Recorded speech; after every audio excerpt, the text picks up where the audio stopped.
Nityanandam. So video is actually going to be about why vegetarianism, and how can being a vegetarian help you towards your path to enlightenment.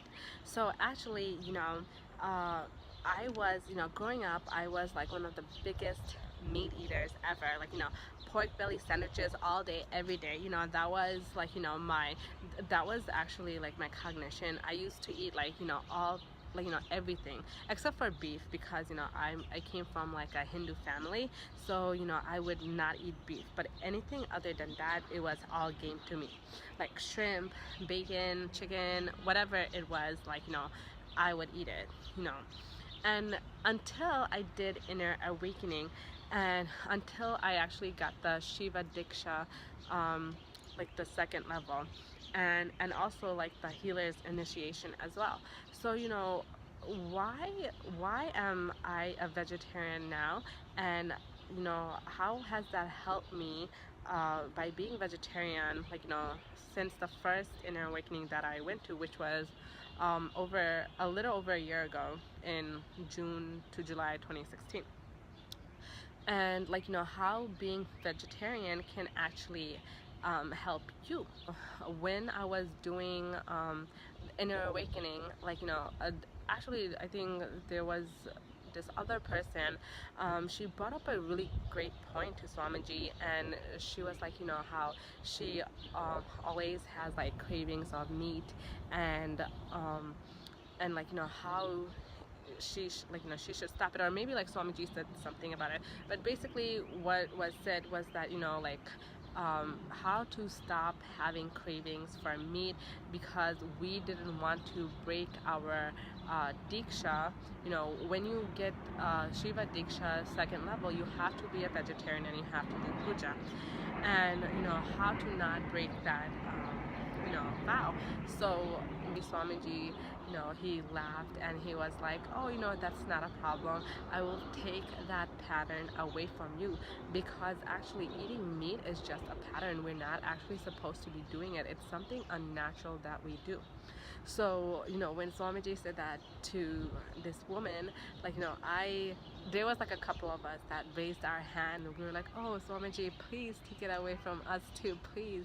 And he just laughed and he was like, don't worry, I'll take care of you guys. I definitely took it out of you, and you will not want to have that craving to eat meat. And actually it's true. I'm back home for a bit now, or back in New York for a bit now, and like my sister, my brother, they'll be like eating meat, they'll be eating shrimp, fish, like whatever it is that they're eating, and I will have no want or no need to eat that. And actually I had tried being vegetarian a long time ago, I think when I was in high school, and I had tried it for a month, and it was very difficult for me. It was like I was trying too hard, to stay away from meat. And even though I had promised God that, at that time I had promised God, I was like, Krishna, I promise you that I will be vegetarian. And then a month later, my mom literally came with like a McChicken sandwich, and she was waving it around my face, and I couldn't help it, because when I that smell hit me, I couldn't help but bite into that McChicken sandwich.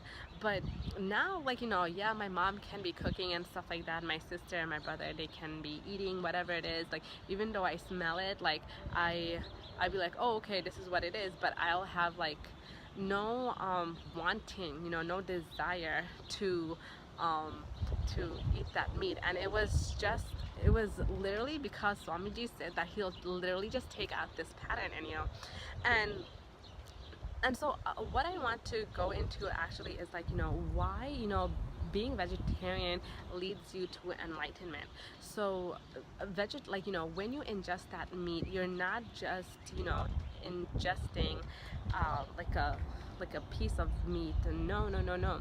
Actually, you know, your muscle memory, it gets completely shattered when you ingest meat, because like when you take in meat, right, the feeling, the anguish, the hatred, the anger that animal went through, all of that, like, you know, literally that animal curses to humans, you know, all that cursing and stuff, like all that, just all that bitterness, it gets into the muscle memory of the meat at the time of the animal's death.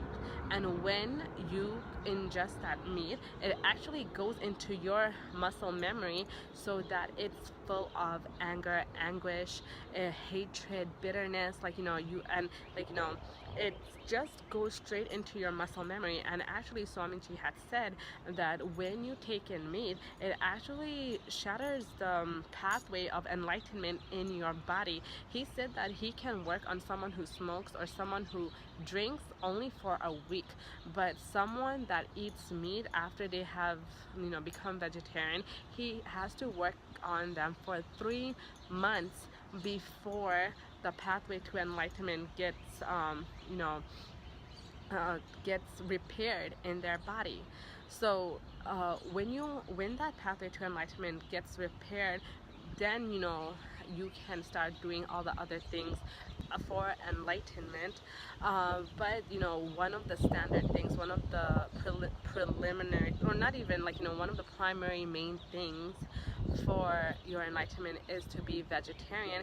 And it's because, like, you know, if you keep ingesting the meat, you will have a lot of patterns of bitterness, anguish, anger, like all of those things. And also, not only, you know, meat, but also like mushrooms and yeast and certain types of seaweed. Um, are not good for you, because, like, you know, mushrooms, yeast, and like the certain types of seaweed, they actually take their energy, and they actually grow from, because of the dead things they ingest. So like mushrooms, like like they take in like the dead things on the floor, and this could be like dead bugs or dead, like, you know, animals, and they actually grow from that death. And that's why it's also not good to ingest like yeast, or mushrooms, or certain types of seaweed. And it actually says that when you take Shiva Diksha, it says it clearly on the book that you get, that you know, not to ingest those as well. And the reason is because, like, you know, when that fungus, or when that yeast or seaweed gets their nutritions from the dead animals and makes that plant, it's basically like, um, you know, ingesting dead animals. And same thing with sugar. Like, you know, sugar is absolutely vegetarian. However, like, you know, a lot of times, to get that shine, those sugar are run through cow bones. And so, you know, it's really good if, like the label says cane sugar, because then it'll be all natural, or like stevia even you can have for all natural sugar. Those are the reasons why you shouldn't ingest some of these things, because it actually blocks you from your enlightenment, if you want to be enlightened in the body. Or, you know, you could just go to inner awakening, and if you want to live the life you've always lived, that's okay too, because at the end, during your death, or after your death, you will get liberated from this, you know, cycle of birth and death, because Swamiji, you know, Swamiji made your Kundalini rise to your Sahasrara chakra, which gives you enlightenment at that. Because your body remembers that high frequency experience at the time of death, you absolutely get liberated. But if you want to be enlightened in the body, then definitely, like, you know, being vegetarian helps so much. And not only with, like, you know, your enlightenment, but just, you know, day-to-day activities, you're much more cooler, you're much more collected. You know, it's better for your body. Like, it's amazing. After a year with Swamiji, like it's definitely I have seen like huge changes, not only like, you know, within my body, like, you know, feeling better, fitter, but also like, you know, like in my mind and stuff like that, and you know, just having more powerful cognitions. It's like absolutely amazing. So thank you so much, guys. Like, you know, if you have any questions or any comments, definitely write below. And, you know, if you think what I have to say is interesting, like, go check out Swamiji's YouTube channel. It's absolutely amazing what he talks about, and it's always geared towards you, no matter what. Like, let's say you just go to something randomly, you'll just see, you'll be in shock actually, that it's exactly what you needed to hear. So definitely go and check out his channel, and thank you so much, and definitely subscribe. Thank you, Nityananda.